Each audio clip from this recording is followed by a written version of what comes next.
Berdasarkan catatan statistik penindakan KPK sepanjang 2003 hingga 2014 terdapat puluhan kepala daerah yang terjerat kasus korupsi. Pada tahun lalu saja tercatat 3 gubernur yang terjerat suap dan korupsi. Dan berikut daftar 10 gubernur yang terjerat suap dan korupsi di tanah air.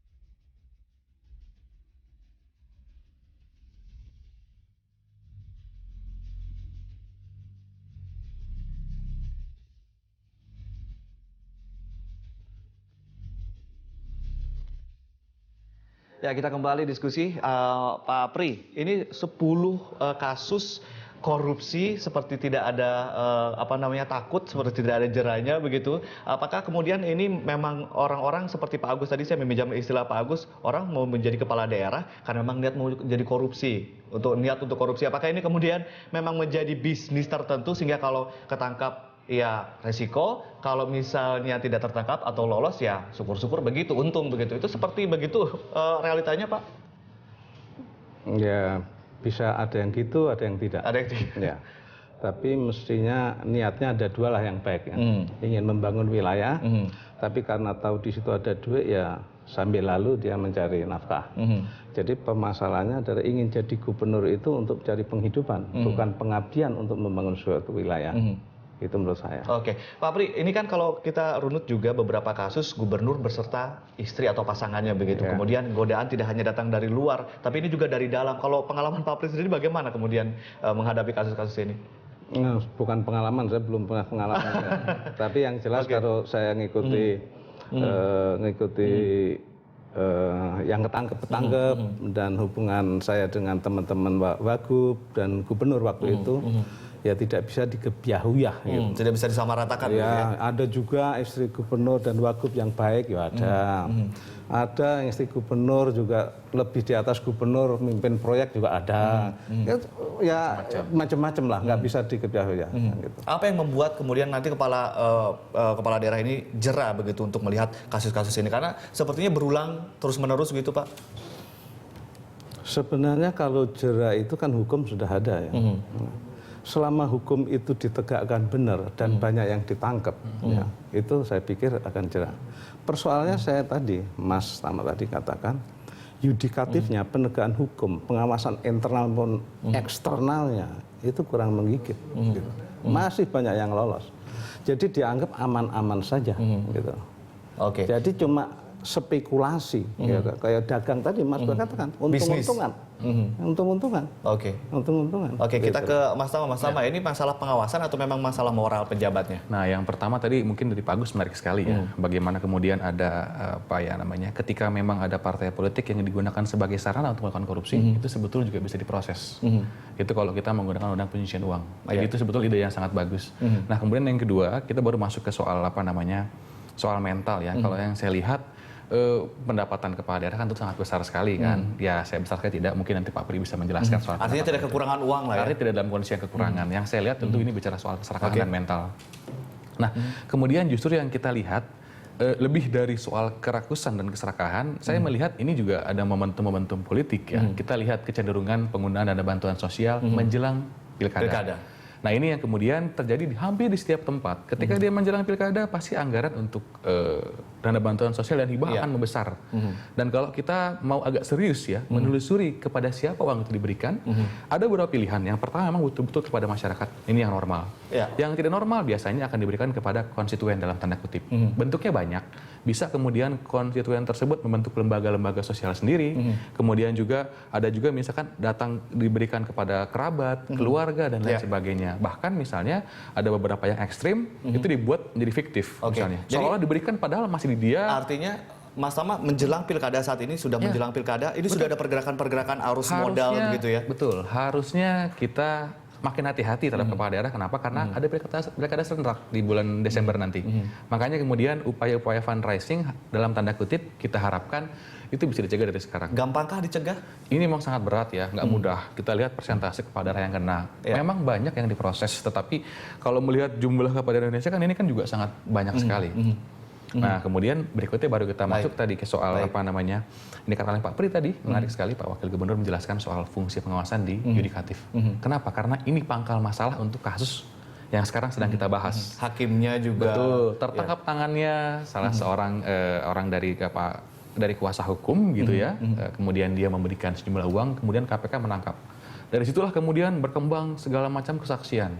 Siapa yang menyuruh, kepada siapa diberikan, uangnya uang siapa, sehingga hanya di yudikatif kah saja atau mungkin untuk eksekutif dan legislatif untuk melibatkan pengawasannya? semua dimensi ya, saya rasa eksekutif juga harus, begitu juga dengan yudikatif ya. Karena kebetulan ini kasusnya melibatkan berbagai macam posisi ya. Yudikatif, eksekutif, legislatif dan juga ada mungkin swasta juga kalau berbagai kasus di berbagai daerah sudah terjadi. Ada Pak Heru di Jakarta yang juga ingin bergabung bersama kami di Prime Time Talk. Silakan Pak Heru. Oke, selamat malam Berita Satu. Selamat malam Pak Heru. Mas Tama dan Pak Pri, kabar sehat tetap ya. Ini memang karakter bangsa kita, mulai dari gubernur sampai Departemen Keuangan ya, ini berperan sekali.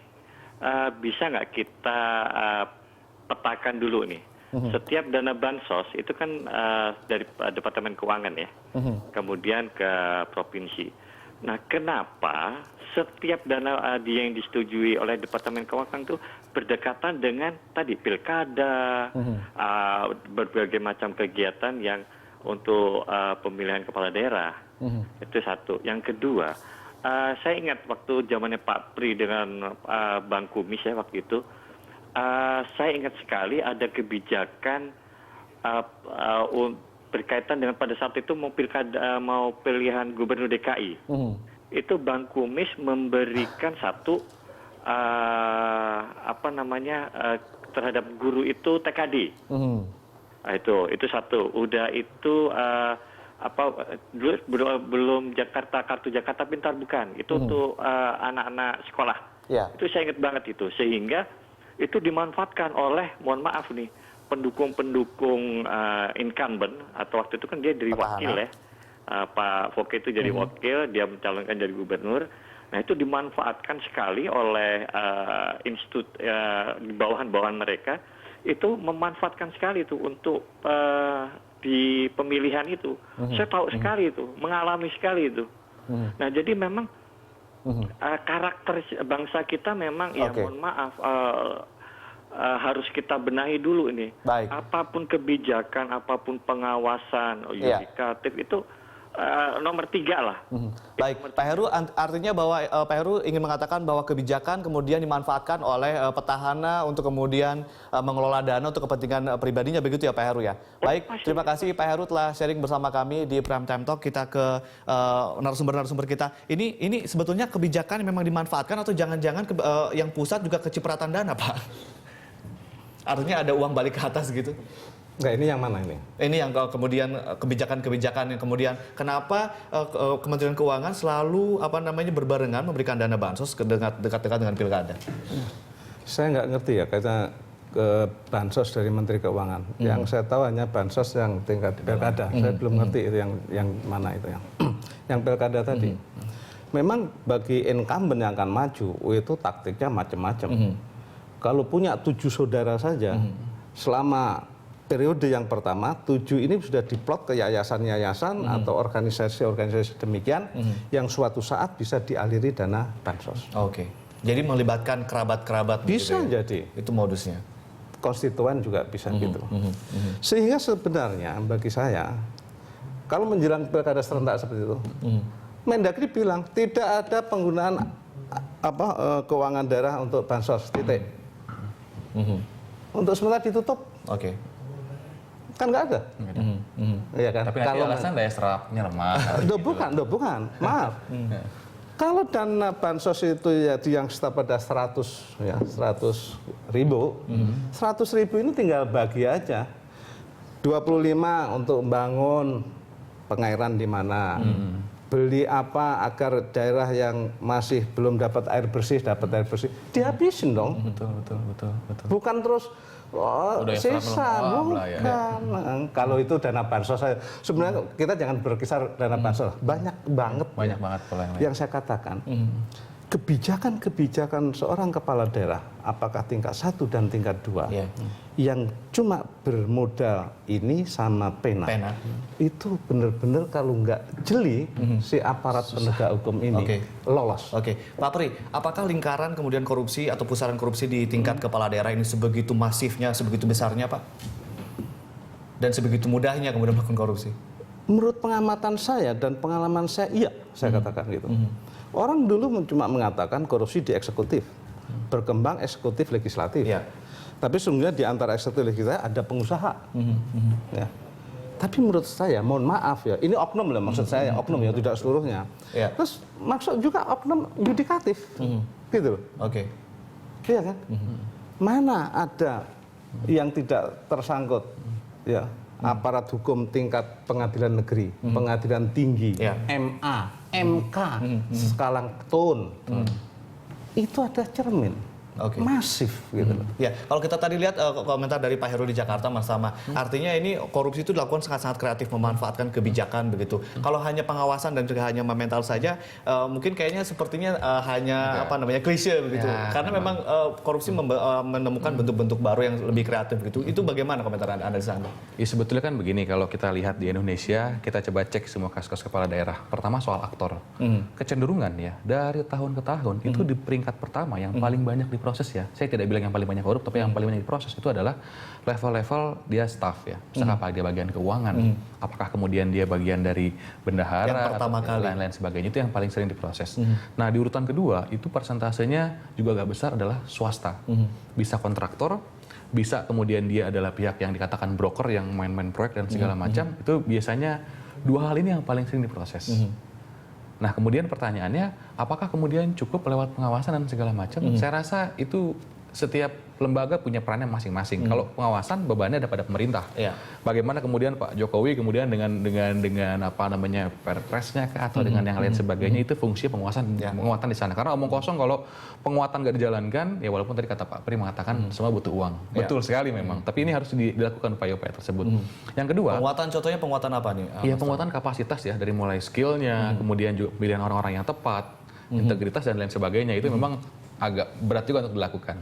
Nah yang kedua, ini kita lihat di beberapa negara-negara yang kita anggap sedikit lebih baik pemberantasan korupsinya. Ya misalnya seperti Hong Kong ya, walaupun Hong Kong terlalu kecil buat kita bandingkan sebagai negara, tapi apa yang dilakukan? Yang dilakukan adalah melakukan pembersihan di internal penegak hukum. Jadi dia mulailah kemudian dari institusinya. Misalkan kalau kepolisian orang nggak percaya, ya diproses, kita lihat seperti apa. Ketika itu kemudian dia nggak bersih, maka KPK punya partner namanya rekan-rekan di kepolisian. Begitu juga dengan kejaksaan dan lain sebagainya. Saya rasa ini harus mulai ya, karena di KPK pun juga misalnya pernah juga ada korupsi yang dilakukan oleh internal ya, pernah ada, tapi memang persentase lebih sedikit dibanding dengan penegak hukum lainnya. Nah menurut saya ini penting, kalau ini dilakukan diproses banyak, akan ada banyak refleksi. Sebenarnya Pak Pri ingin berkomentar, tapi nanti kita tahan dulu, kita harus break terlebih dahulu, dan pemirsa tetaplah bersama kami.